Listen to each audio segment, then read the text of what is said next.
राम ने पूछा, हे भगवन, यह जगत जाल तुमने चिद रूप होकर एक स्थान में बैठकर देखा अथवा सृष्टि में जाकर देखा? है ना, जो जगत जंजाल ये सारा उन्होंने बताया भी, ये आपने देखा कैसे? भी ध्यान में देखा कि शरीर के द्वारा जाकर देखा? वशिष्ठ जी बोले, हे राम, मैं अनंत आत्मा, सर्वशक्ति संपन्न और सर्वव्यापी चिदाकाश हूँ। मुझ में आना जाना कैसे हो? अब वो शरीर को लेकर नहीं बोल रही है ना, अपने स्वरूप को लेकर कह रही हैं। तो स्वरूप में आना जाना कहाँ है ना? अब हम यहाँ बैठे बैठे अहमदाबाद भी पहुँच सकते हैं, वहाँ आश्रम में जा सकते हैं।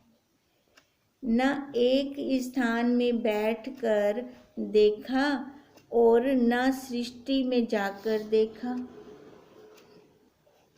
हे राम, मैं चिदाकाश हूँ, मैंने चिदाकाश में ही सब यह देखा। अब क्या कह रहे हैं वशिष्ठ जी? ना एक स्थान पर बैठ के देखा, ना सृष्टि में जाकर देखा। कहते हैं मैं चिदाकाश हूँ। अब बताओ, आकाश कौन सी जगह पे नहीं है? हर जगह पे है ना।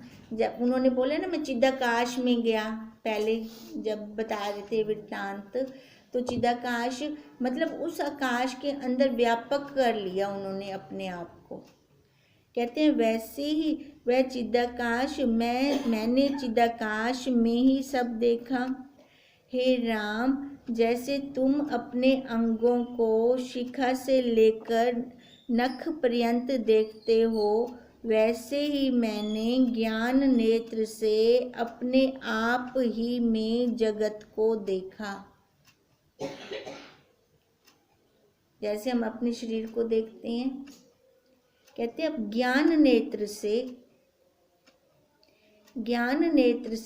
अपने आप में, अलग से उनको समाधि नहीं लगानी पड़ी, अपना ज्ञान नेत्र खोला, ज्ञान नेत्र से उन्होंने ये सारा कुछ देखा जो निराकार, निरअवयव, आकाश रूप, निर्मल, सा अवयव और फूटने में दिख पड़ा है, वास्तव में कुछ नहीं है। कहते हैं जो बिना अंगों वाला है, आकाश रूप है, निर्मल है और सा अवयव। अब देखा तो ऐसे उन्होंने बिना उसके, कह रहे ज्ञान नेत्र से देखा।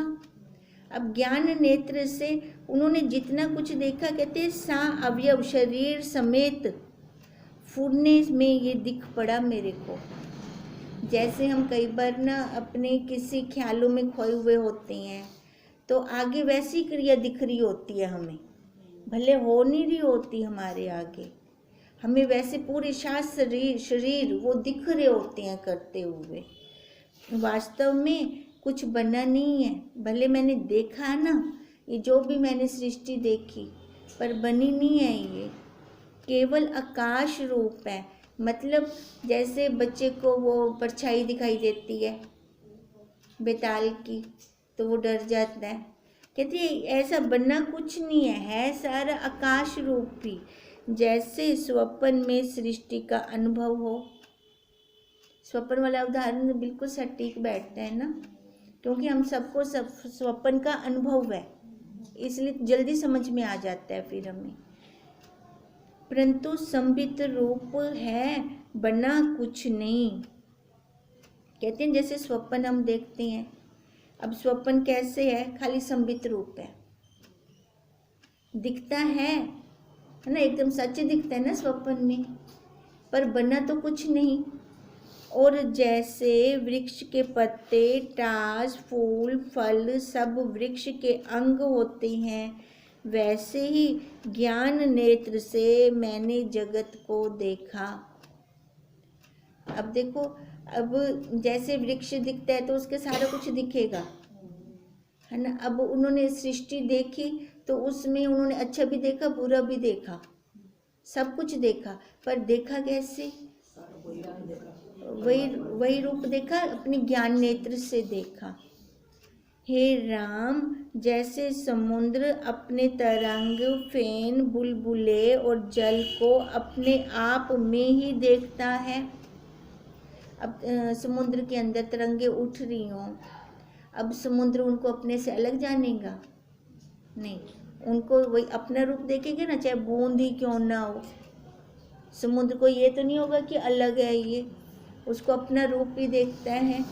वैसे ही मैंने अपने आप में जगत को देखा, मैं वैसे ही जगत को देखता हूँ।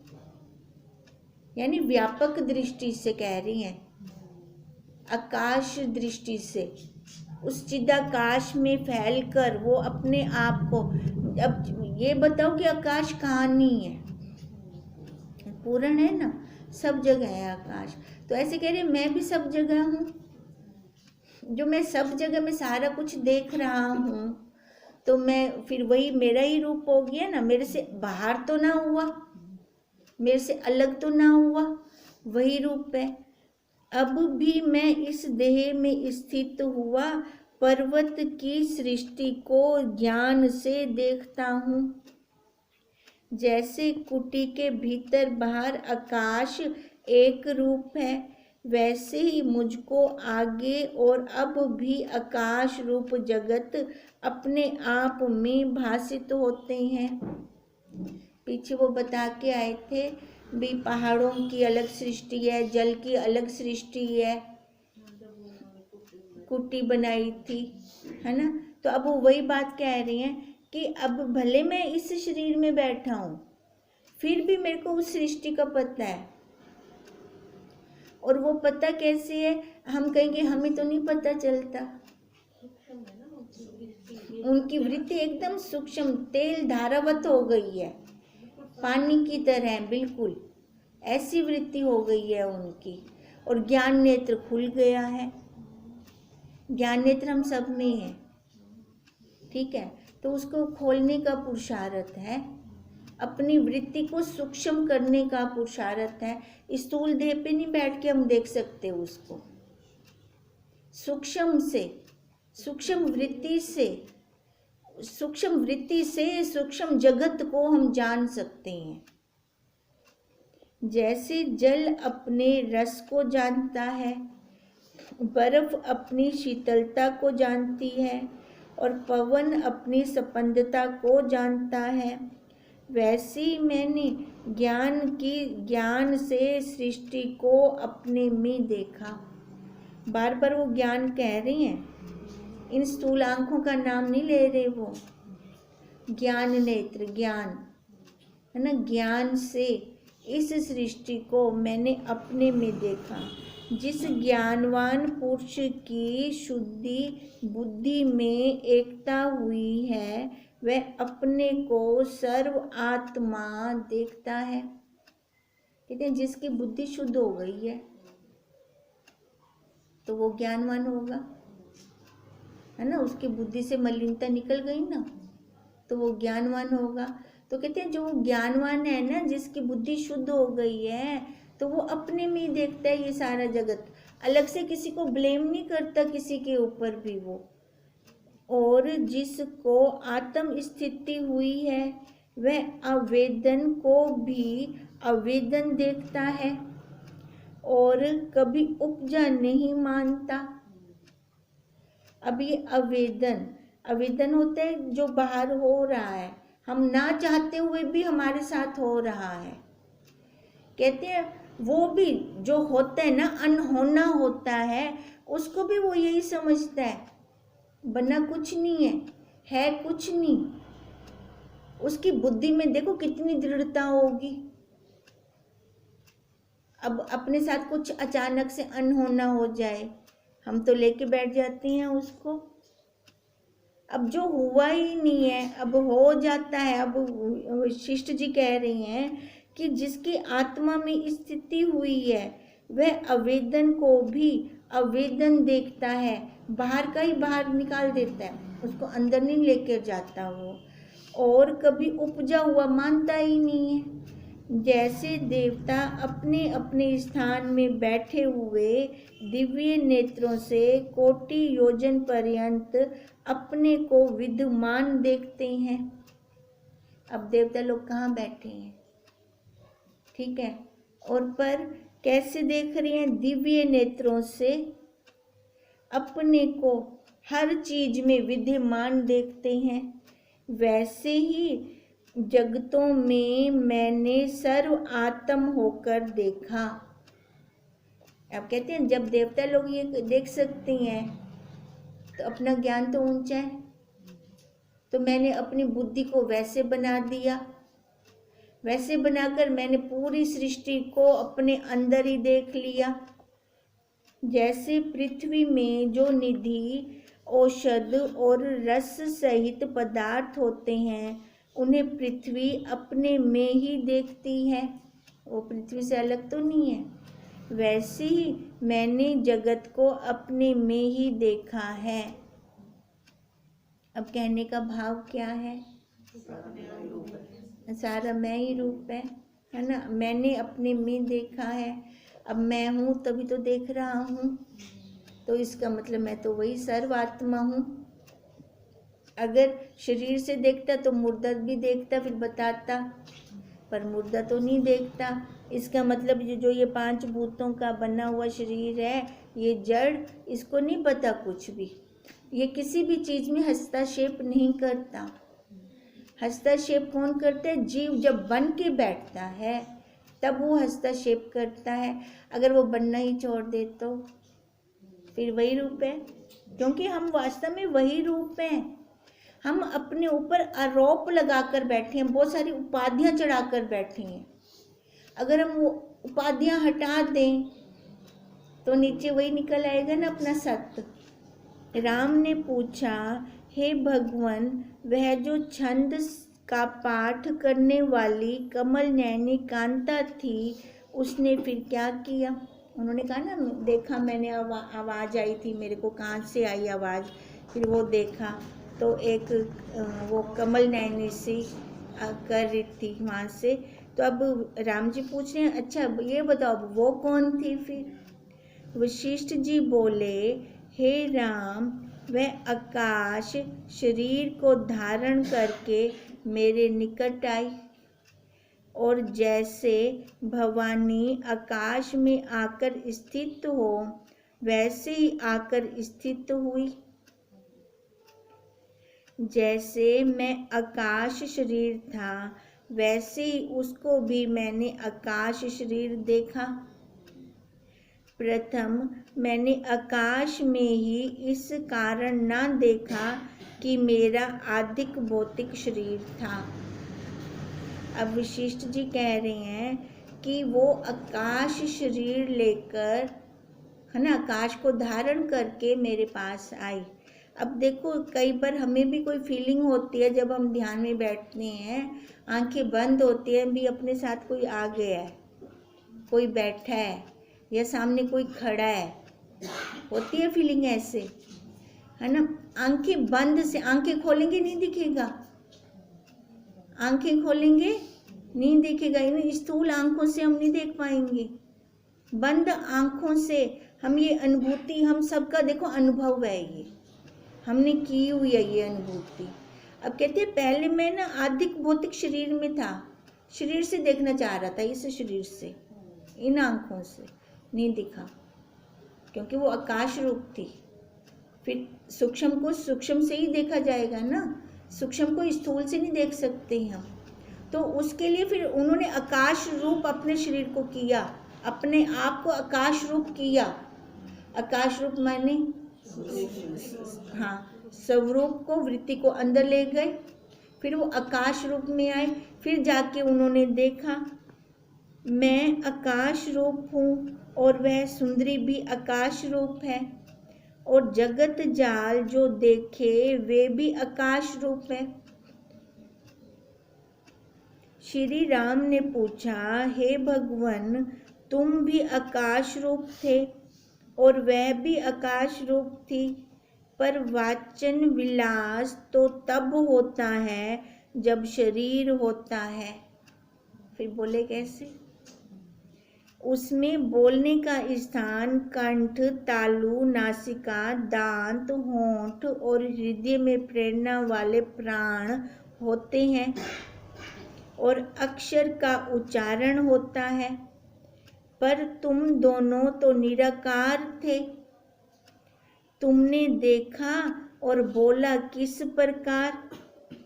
बोलना रूप, अवलोक और मनस्कार से होता है।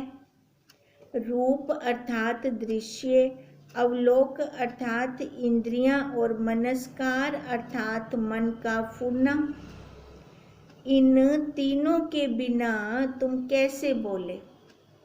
अब राम जी ने क्या प्रश्न किया?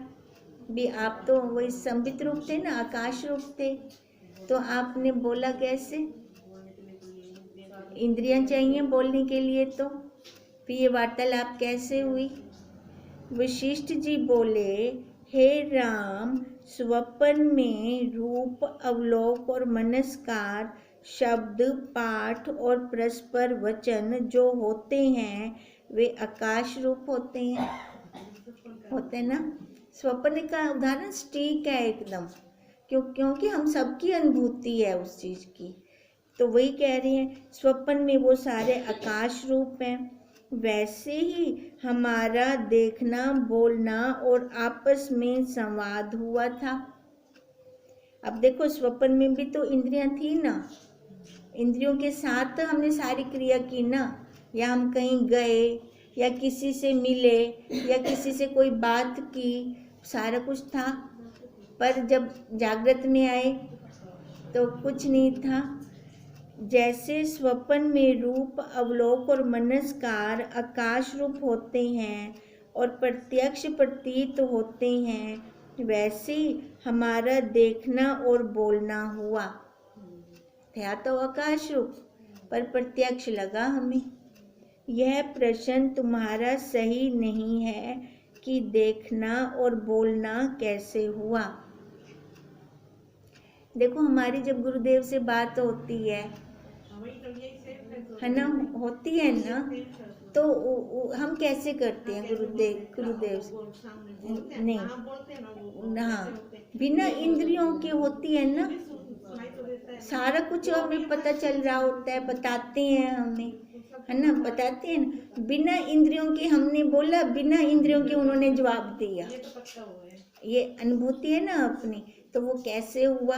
नहीं तो वो इंद्रियों से बोले, इंद्रियों से बोलने के लिए तो वहां जाना पड़ेगा। गुरुदेव ने तो कहा, मैं हम सबके मन में हूँ, जो मेरे को पुकारेगा ना सच्चे दिल से, उसको मैं वैसा का वैसा आंसर दूंगा।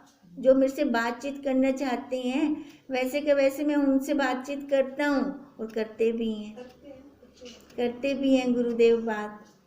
कई बार तो कहते हैं, क्यों सिर खमदी बैठी चुप कर बे बहुत बार बोलते हैं ऐसे भी। तो बात करेंगे तभी तो उनका आंसर आएगा ना कुछ। तो कैसे होता है ये सारा, है ना अपनी अनुभूति।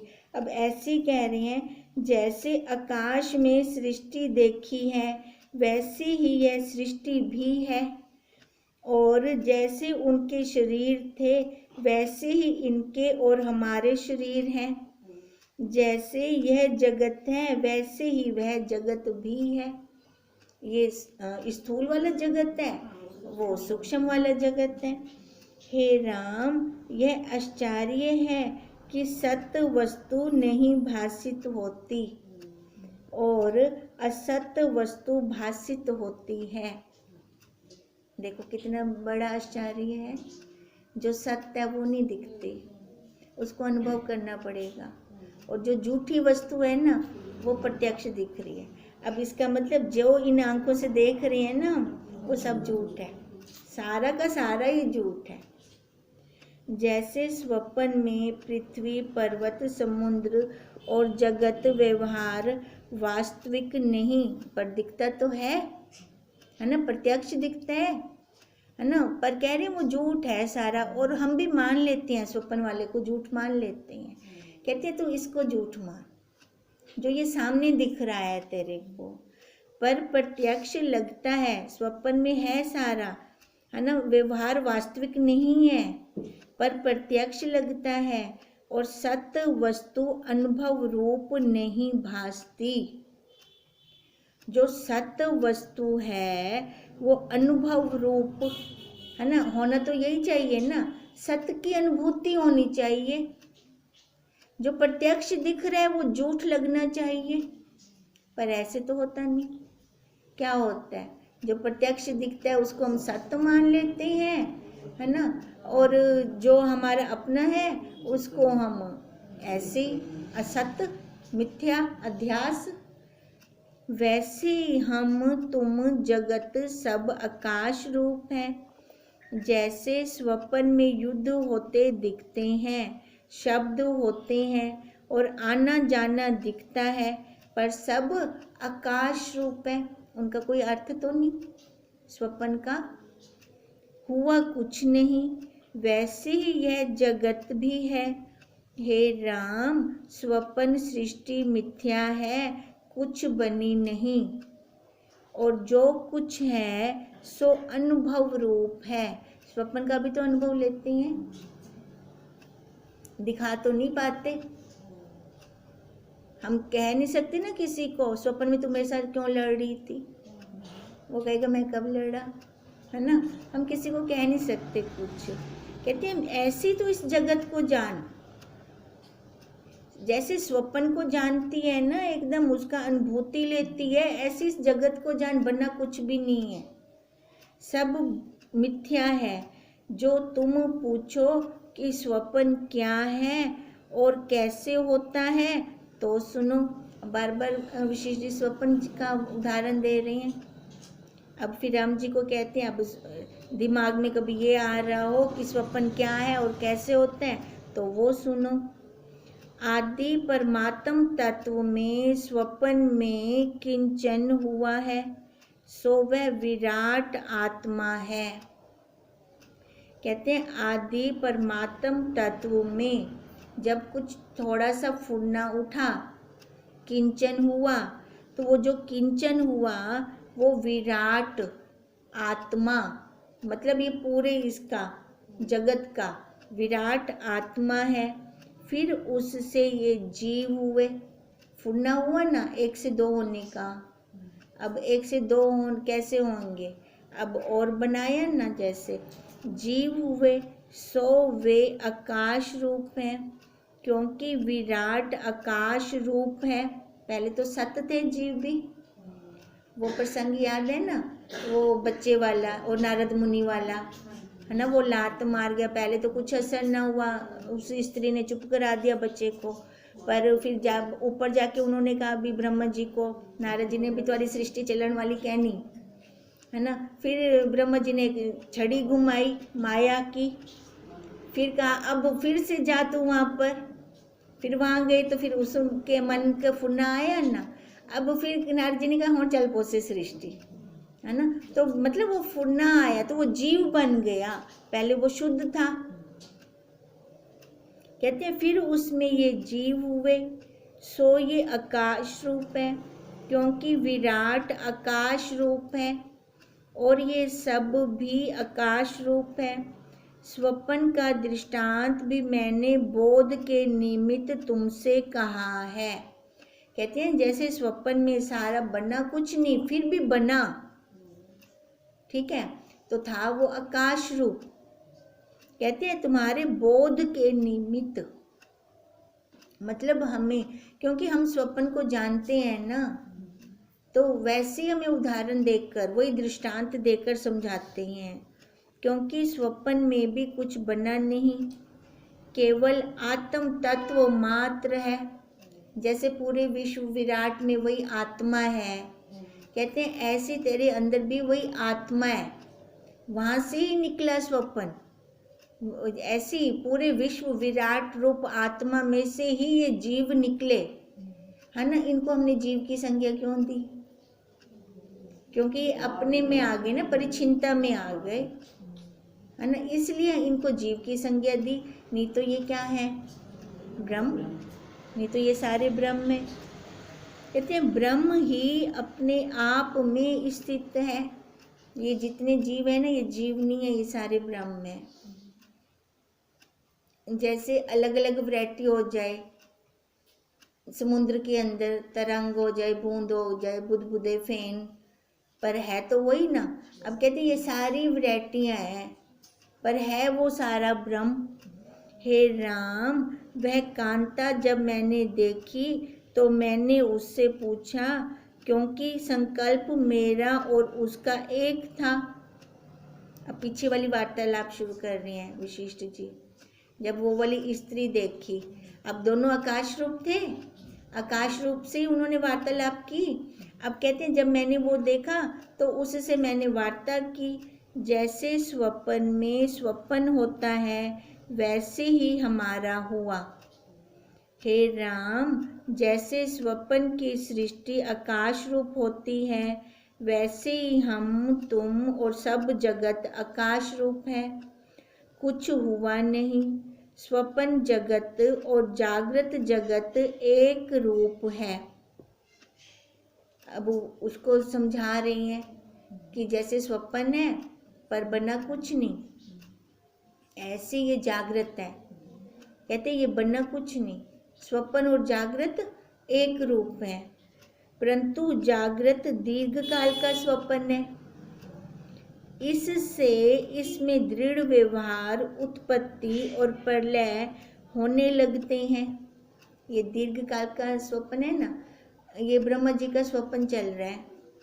ब्रह्मा जी अभी सोए पड़े हैं, है ना, अब उठे नहीं है वो। अब दिन दिन का जैसे चल रहा है सारा, है ना, रात्रि के अंदर तो प्रलय हो जानी है। तो अब यही बात कह रहे हैं कि इसमें ना जो स्वप्न लेता है जी, उसको तो जल्दी मान लेता है, आधा घंटा, 1 घंटा, 15 मिनट, फिर उठ बैठता है, ठीक है। अब ये दीर्घ काल का स्वप्न है। अब दीर्घ काल के स्वप्न के अंदर, कहते हैं स्वप्न के अंदर स्वप्न चल रहा है। ये हमारा एक स्वप्न के अंदर ये स्वप्न चल रहा है, तो उसमें हम उठ बैठते हैं, खा लेते हैं, लड़ लेते हैं, ठीक है, आपस में व्यवहार भी कर लेते हैं, पर वो स्वप्न के अंदर स्वप्न चल रहा है ना, वो वैसे ही रहा होता है। तो यहाँ पे हम फिर अपनी दृढ़ता खो देते हैं, इसलिए क्योंकि स्वप्न के अंदर स्वप्न चल रहा है हमारा ये। तभी कहते हैं इससे इसमें दृढ़ व्यवहार, उत्पत्ति और प्रलय होने लगते हैं। हे राम, स्वप्न में भोग होते जान पड़ते हैं, सो भ्रांति मात्र है। अब स्वप्न में बच्चे पैदा कर लें, जब जागें तो नहीं है, तो कहते हैं वो भ्रांति मात्र है। कहते तो इसको जानना जो स्वप्न के अंदर स्वप्न है तेरा, ये इसको तो मानता नहीं है। निर्मल आकाश रूप आत्मा से भिन्न कुछ भी नहीं बना। दृश्य और दृष्टा स्वप्न की न्यायी अन होते भी भासित होते हैं।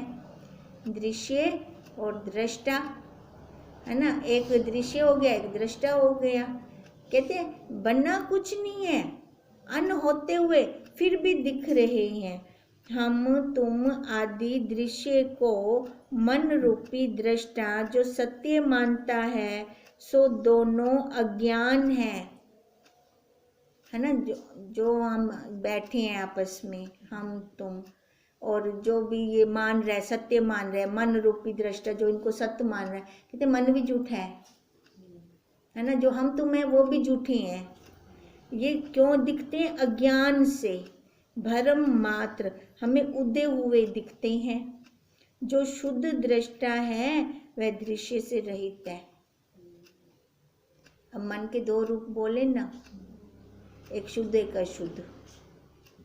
जैसे दृष्टा आकाश रूप है वैसे ही दृश्य भी आकाश रूप है, और जैसे स्वप्न की सृष्टि अनुभव से भिन्न कुछ नहीं, वैसे ही ये जागृत भी अनुभव से भिन्न कुछ भी नहीं है। वही यही है, यही 5 मिनट दे करके यही है। एक सफा है, ये कर दो, ये तभी पूरा आनंद आ रहा है ना। खत्म, ये करो एक सफा। अभी ये है, क्योंकि रेपिटेशन है ना, आप इसको